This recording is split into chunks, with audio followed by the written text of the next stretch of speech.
This is the continuing story of Alexander of Macedon, the young commander who crossed the Hellespont with a dream and carved his name into the world with fire and iron. He is no longer the young king who fought at the Granicus, nor the conqueror who broke the armies of Darius at Issus, nor the storm that tore down the island walls of Tyre, nor the ruler who watched Persia fall city by city beneath his feet. He has become something greater, a leader of empires, a breaker of kings. Now he leads more than 100,000 souls toward a land no Greek army had ever seen, a land whispered about in markets and temples, a land they called India, the edge of the known world. Ahead waits Porus, king of the Upriver, a man whose elephants shake the earth like walking fortresses, a man who will test not the strength of his army, but the strength of his spirit. Before we march into that world, you must remember the journey that brought us here. The boy who tamed Bucephalus, the prince who became king at 20, the commander who crossed into Asia with a dream larger than life itself.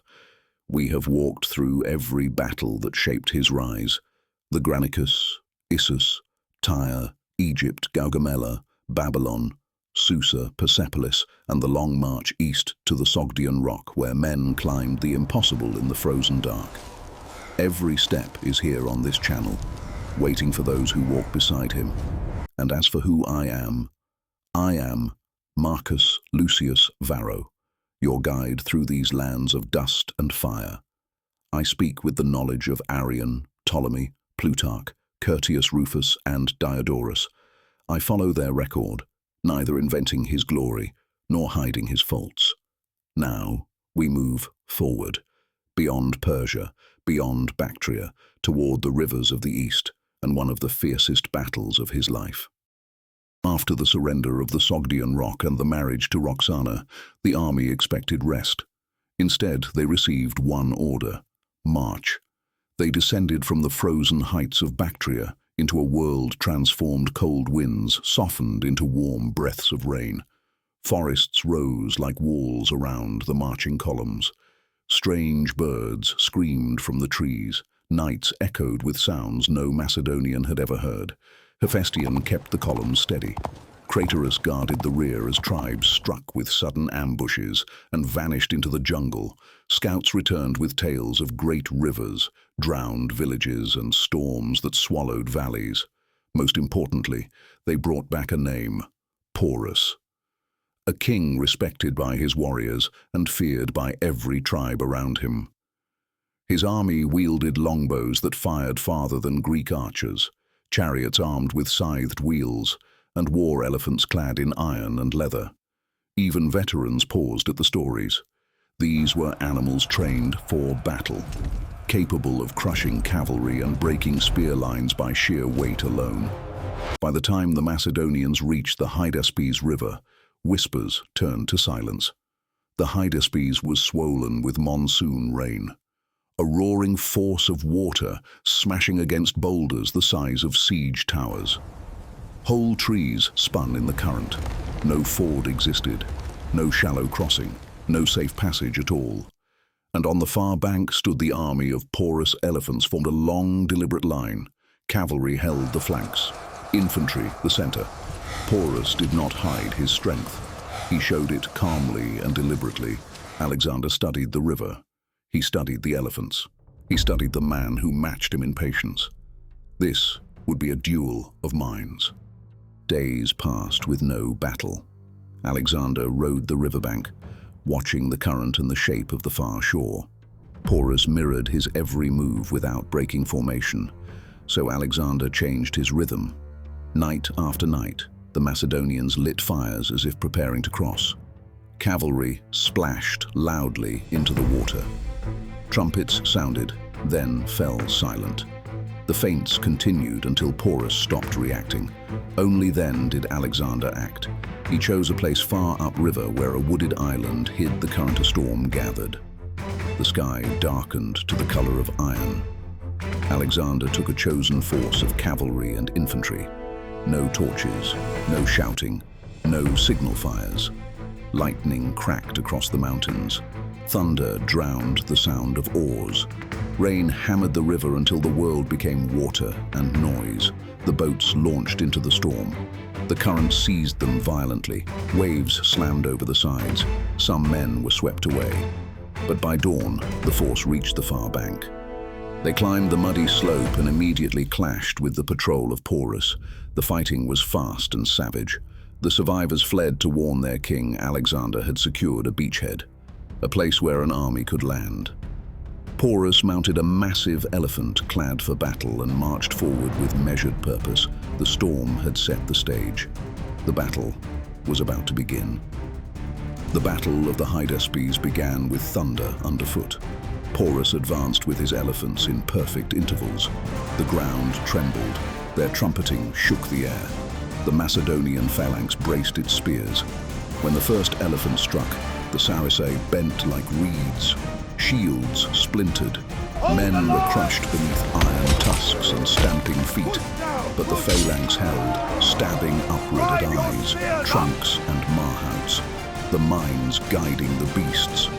On the flanks, Alexander and Hephaestion moved with relentless speed.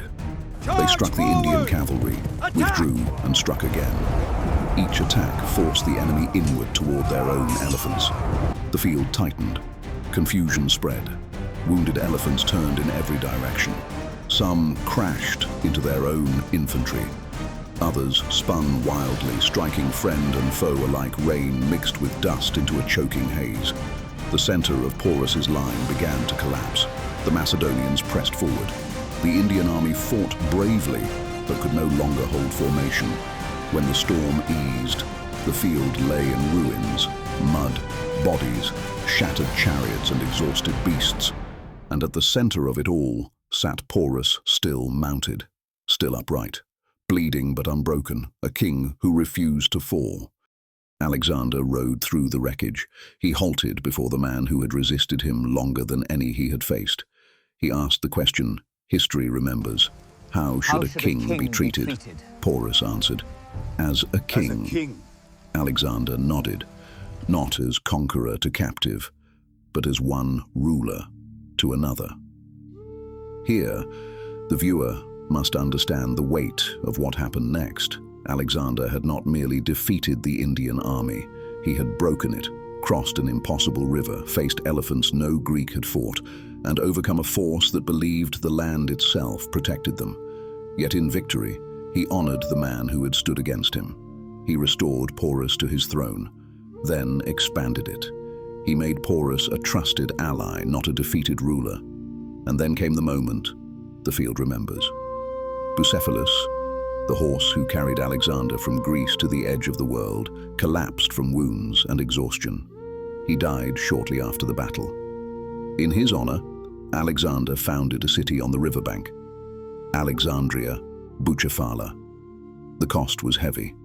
The Indian army suffered devastating losses. Many elephants died. The Macedonians lost hundreds, perhaps thousands. For the first time, many soldiers wondered how far they could continue. The army rested, buried their dead, tended their wounded, and rebuilt their strength. Alexander, however, saw new horizons ahead. But that chapter belongs to another day. And so we end our tale upon the banks of the Hydaspes. The battle is won. Porus lives and rules again. Bucephalus rests in honored silence beside the river he helped his master conquer.